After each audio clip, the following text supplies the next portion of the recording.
पहला प्रश्न, आपने शास्त्र पाठ की महिमा बताई, लेकिन ऐसे कुछ लोग मुझे मिले हैं जिन्हें गीता या रामायण कंठस्थ है और जो प्राह नित्य उसका पाठ करते हैं, लेकिन उनके जीवन में गीता या रामायण की सुगंध नहीं। तो क्या पाठ और पाठ में फर्क है, और सम्यक पाठ कैसे हो? निश्चय ही पाठ और पाठ में फर्क है। यंत्रवत दोहरा लेना पाठ नहीं, कंठस्थ कर लेना पाठ नहीं, हृदयस्थ हो जाए तो ही पाठ। और हृदय तक पहुंचाना हो तो अत्यंत जागरूकता से ही यह घटना घट सकती। कंठस्थ कर लेना तो जागने से बचने का उपाय है। जिस काम को करने में तुम कुशल हो जाते हो उसमें जागरूकता की जरूरत नहीं रह जाती। नए नए कार चलाओ, नया नया तैरने जाओ, नई नई साइकिल चलाने सीखो तो बड़ा होश रखना पड़ता है। जरा चूके की गिरे, चूक महंगी पड़ती। होश रखना जरूरी हो जाता है। लेकिन जैसे ही साइकिल चलानी आ गई, कार चलानी आ गई, तैरना आ गया, फिर वैसे वैसे होश मध्यम हो जाता। फिर कोई जरूरत नहीं रहती। फिर तुम सिगरेट पियो, गाना गाओ, रेडियो सुनो और कार चलाओ, मित्र से बात करो, हजार बातें सोचो। धीरे धीरे कार चलाना इतना यंत्रवत हो जाता है कि मनोवैज्ञानिक कहते हैं कि कभी कभी ड्राइवर आंख भी झपका के क्षण भर को सो लेता है और गाड़ी चलती रहती। करीब अधिकतम दुर्घटनाएं 3 और 4 बजे के बीच होती रात में। मनोवैज्ञानिक कहते हैं कि उस क्षण गहरी नींद का क्षण है।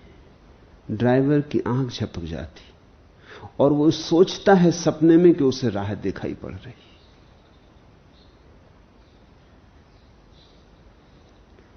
तब दुर्घटना घट जाती। जैसे जैसे व्यक्ति कुशल हो जाता है किसी काम में, वैसे वैसे होश की जरूरत नहीं रह जाती। तो पाठ कुशलता के लिए नहीं कहा है मैंने कि तुम कंठस्थ कर लेना। उसी कुशलता में तो ये देश मरा। यहां ऐसे लोग थे जिन्हें वेद कंठस्थ था, लेकिन जीवन में कोई वेद का प्रस्फुटन न हुआ, फूल न खिले, सुगंध न आई। कहते हैं सिकंदर वेद की एक संहिता को यूनान ले जाना चाहता था और उसने पंजाब के गांव में पता लगाने की कोशिश की कि वेद की प्रति कहां मिल सकेगी। पता चल गया, एक वृद्ध ब्राह्मण के पास ऋग्वेद की संहिता थी। उसने घर घेर लिया और उसने ब्राह्मण से कहा कि वेद की संहिता में सौंप दो, अन्यथा घर तुम संहिता सबको जला डाला जाए। ब्राह्मण ने कहा इतने परेशान होने की जरूरत नहीं, कल सुबह सौंप दूंगा, पहरा आप रखें। रात भर का समय क्यों चाहते हो? सिकंदर ने पूछा। उसने कहा कि रात भर का समय चाहता हूं ताकि पूजा पाठ कर लूं। पीढ़ियों से यह संहिता हमारे घर में रही है, तो इसे ठीक से सम्मान से विदा देना होगा ना। सुबह आपको भेंट कर देंगे। रात भर हम पूजा पाठ कर लें, सुबह आप ले लें। सिकंदर ने सोचा हर्ज भी कुछ नहीं, पहरा तो लगा था, भाग कहीं सकता ना था ब्राह्मण। लेकिन सिकंदर ने यह सोचा भी ना था कि भागने के और कोई सूक्ष्म उपाय भी हो सकते। यज्ञ की वेदी पर हवन किया और उसने ऋग्वेद का पाठ करना शुरू किया। सुबह जब सिकंदर पहुंचा तो ऋग्वेद की संहिता का आखिरी पन्ना ब्राह्मण के हाथ में था। वो एक पन्ना पढ़ता गया और आग में डालता गया। उसका बेटा बैठा सुन रहा था, और जब सिकंदर पहुंचा तो उसने कहा, मेरे बेटे को ले जाएं, इसे ऋग्वेद कंठस्थ करवा दिया है, यह संहिता है। शास्त्र तो मैं दे नहीं सकता था, उसकी तो गुरु से मनाही थी, लेकिन बेटा मैं दे सकता हूं, इसकी कोई मनाही नहीं। सिकंदर को तो भरोसा ना आया कि सिर्फ एक बार दोहराने से और पूरा ऋग्वेद बेटे को कंठस्थ हो गया होगा। उसने और पंडित बुलवाया, परीक्षा करवाई, चकित हुआ, वेद कंठस्थ हो गया था। स्मृति को व्यवस्थित करने के बहुत उपाय खोजे गए थे, इसलिए बहुत दिनों तक तो भारत में हमने वेद को लिखे जाने के लिए स्वीकृति नहीं दी, जरूरत न थी। मनुष्य का मन इस भांति हमने व्यवस्थित किया था, ऐसी प्रणालियां खोजी थी कि जरूरत नहीं थी कि किताब लिखी जाए, मन पर अंकित हो सकता था। मन छोटी चीज नहीं, मस्तिष्क बड़ी घटना है, संसार में सबसे बड़ी घटना है। जितने परमाणु हैं पूरे जगत में, उतनी सूचनाएं तुम्हारे छोटे से मस्तिष्क में समा सकती। जितने पुस्तकालय हैं सारे जगत के, सुविधा और समय मिले तो एक आदमी के मस्तिष्क में सब समा सकते। तुम अपने मस्तिष्क का कोई उपयोग थोड़ी करते हो। श्रेष्ठतम दार्शनिक, विचारक, मनीषी, वैज्ञानिक भी 10-15% हिस्से का उपयोग करता है, 85% तो ऐसे ही चला जाता है। इस पूरे मन को व्यवस्थित करने के उपाय थे, इस पूरे मन का उपयोग करने के उपाय थे। स्मृति का विज्ञान पूरा खोजा गया था। वेद कंठस्थ हो जाते थे यंत्रवत, जैसे टेप पर रिकॉर्ड हो जाता, ऐसे ही स्मृति पर रिकॉर्ड हो जा सकते। लेकिन इससे कोई ज्ञानी नहीं हो गया।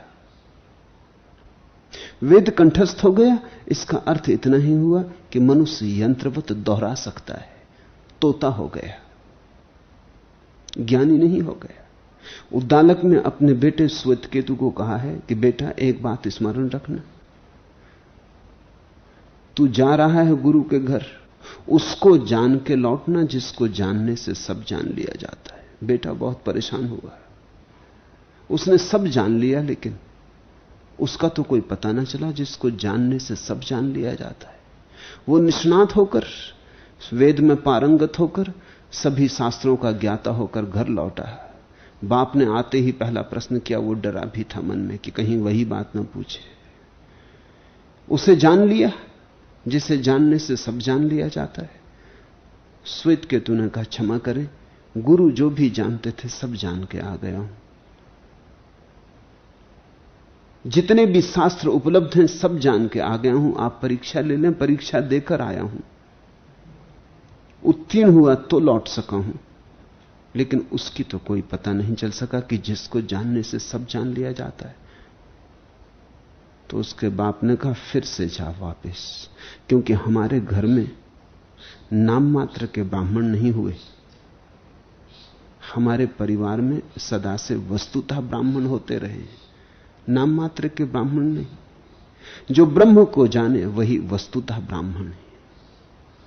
नाम मात्र का ब्राह्मण वेद को जानता है, ब्रह्म को नहीं। और ब्रह्म को न जाना तो वेद को जानने का कोई भी अर्थ नहीं। तू वापस जा, कूड़ा करकट लेके आ गया, उसको जान के आ जिसको जानने से सब जान लिया जाता। कंठस्थ कर लेना एक बात है, इसमें कुछ बहुत गुण नहीं। जागना बिल्कुल दूसरी बात है।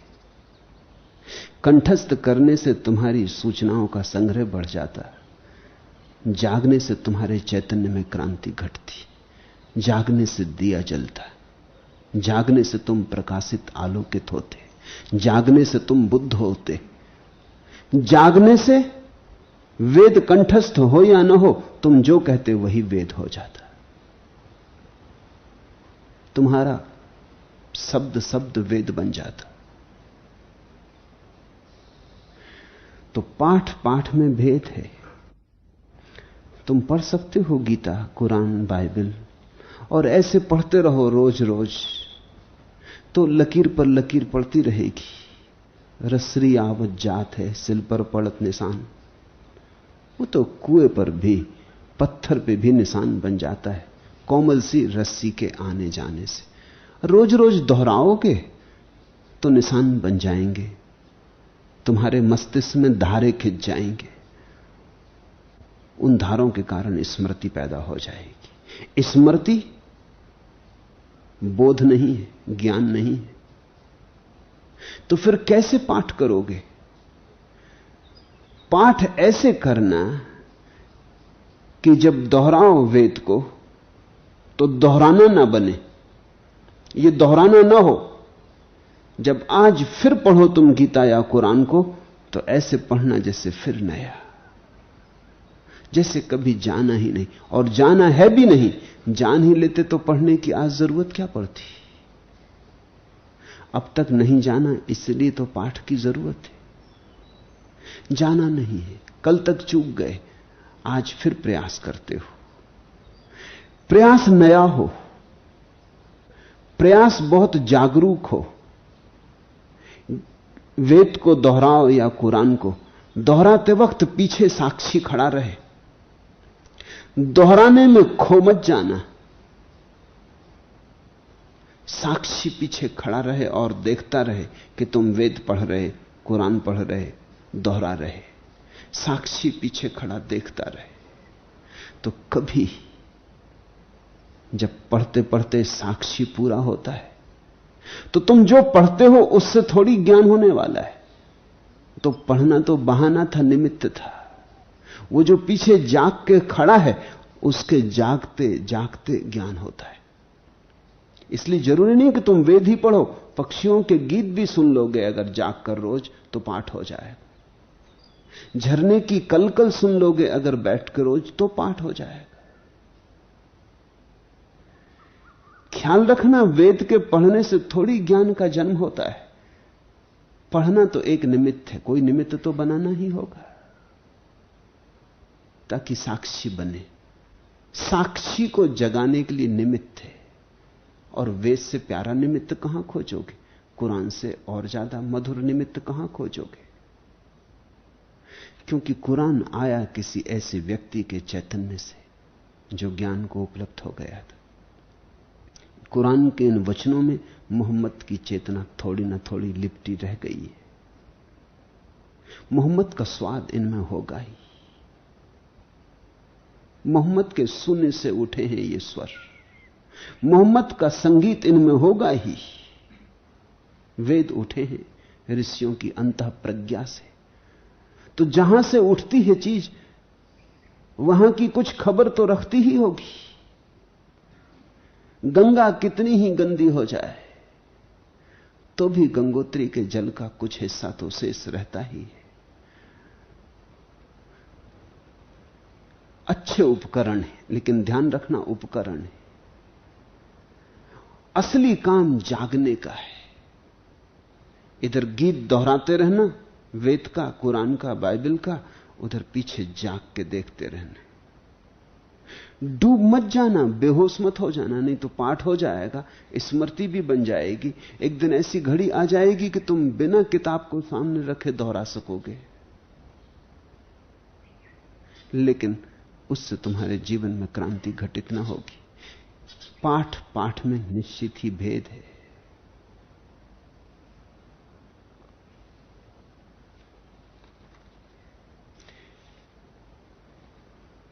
बेहोशी में जो भी बीत रहा है, वो बेहोशी को मजबूत कर रहा है। जो होश में बीतता है, वो होश को मजबूत करता है। इसलिए जितने ज्यादा से ज्यादा क्षण होश में बीते, उतना शुभ है। भोजन करो तो होश पूर्वक। इसलिए तो कबीर कहते हैं, उठूं बैठूं सो परिक्रमा। अब मंदिर जाने की और परिक्रमा करने की भी कोई बात ना रही। अब तो उठता बैठता हूं तो वो भी परिक्रमा, खाऊं पीऊं सो सेवा। अब कोई परमात्मा की उपासना करने की भी जरूरत नहीं, मंदिर में जाके भोग लगाने की भी कोई जरूरत नहीं। खुद भी खाता पीता हूं, वो भी सेवा हो गई है। क्योंकि जो खुद भी खा पी रहा हूं, वहां भी जाग के देख रहा हूं कि यह भी परमात्मा को ही दिया गया। यहां परमात्मा के अतिरिक्त कुछ और है ही नहीं। जाग के देखने लगोगे तो प्रत्येक कृत्य पूजा हो जाता है, और प्रत्येक विचार और प्रत्येक तरंग उसी के चरणों में समर्पित हो जाती, सभी उसका नैवेद्य बन जाता और सारा जीवन अर्चना हो जाती।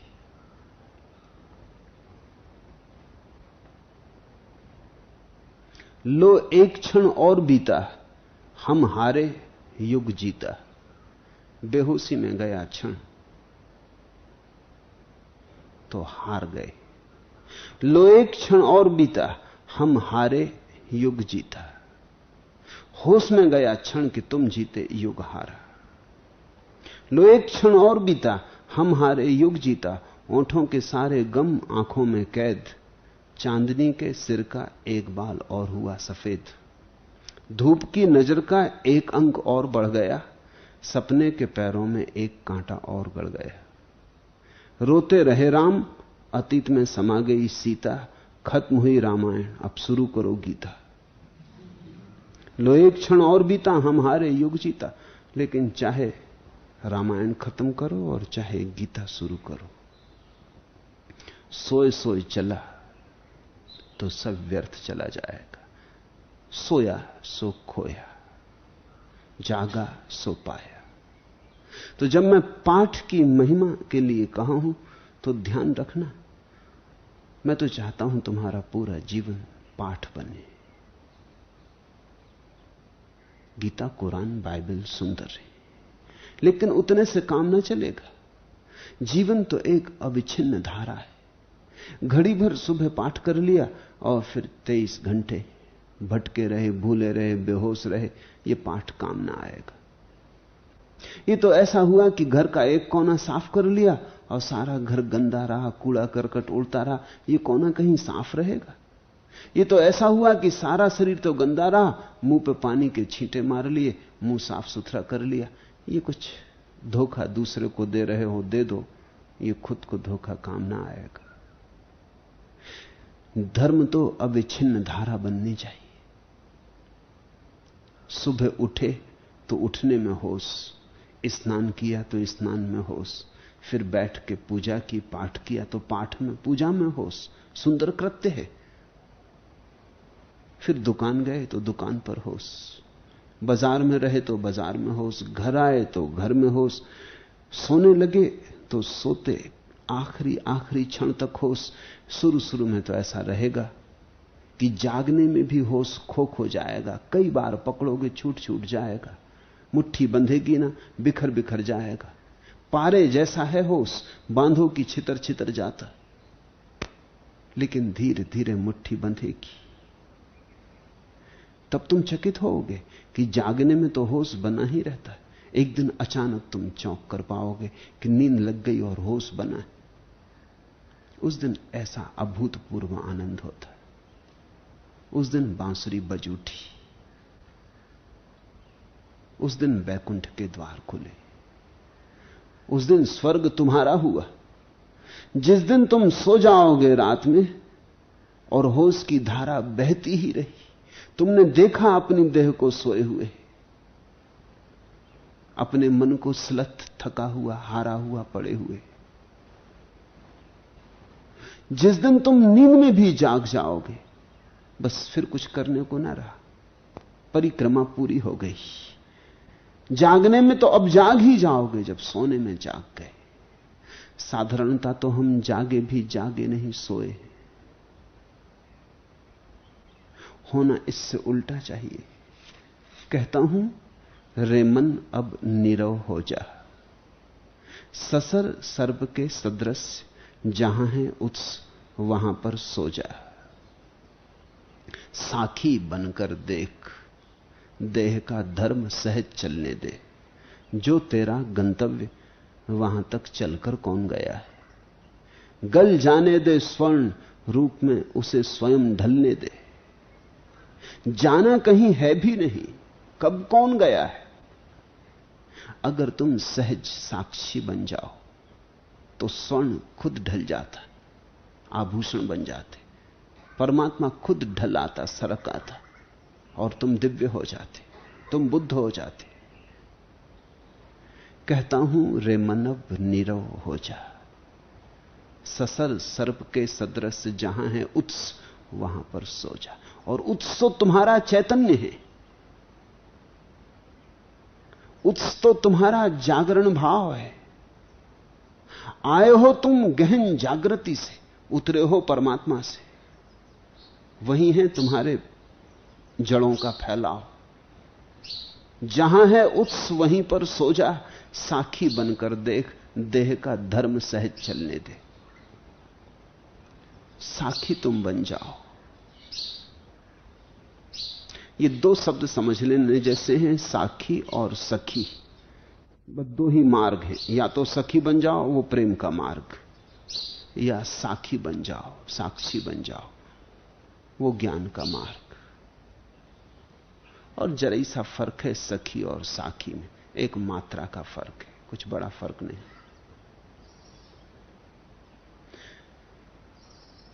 तो जो मैंने कहा पाठ के लिए, वो साखी बनने को कहा, साक्षी बन जाओ।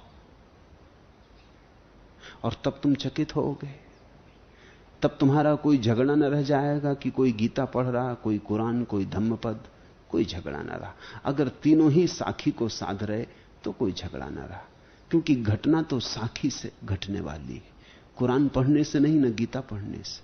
फिर क्या झगड़ा है। अभी तक झगड़ा रहा है, झगड़ा रहा है क्योंकि गीता वाला कहता गीता पढ़ने से ज्ञान होगा, और कुरान वाला कहता कुरान पढ़ने से होगा, गीता पढ़ने से कभी हुआ कैसे हो सकता है। मैं तुमसे कहता हूं ना तो गीता से ज्ञान होता ना कुरान से, ज्ञान होता है साक्षी भाव से, पाठ करने से। फिर बात बदल गई। फिर तुम अगर गीता को साक्षी भाव से पढ़ो तो गीता से हो जाएगा, कुरान को पढ़ो कुरान से हो जाएगा। तुम तो चकित हो गई है जान के कि कृष्णमूर्ति जासूसी उपन्यास के अतिरिक्त और कुछ भी नहीं पढ़ते। जासूसी उपन्यास से भी हो जाएगा, साक्षी की बात है। तुम चकित ही होगे कि जासूसी उपन्यास और कृष्णमूर्ति, पर कृष्णमूर्ति ने कभी कुछ और पढ़ा ही नहीं। वो तो कहते हैं मैं सौभाग्यशाली हूं कि मैंने गीता, कुरान, बाइबल नहीं पढ़े, क्योंकि इतने अभागे लोग उलझे हैं। ये देख के बात तो ठीक ही लगती।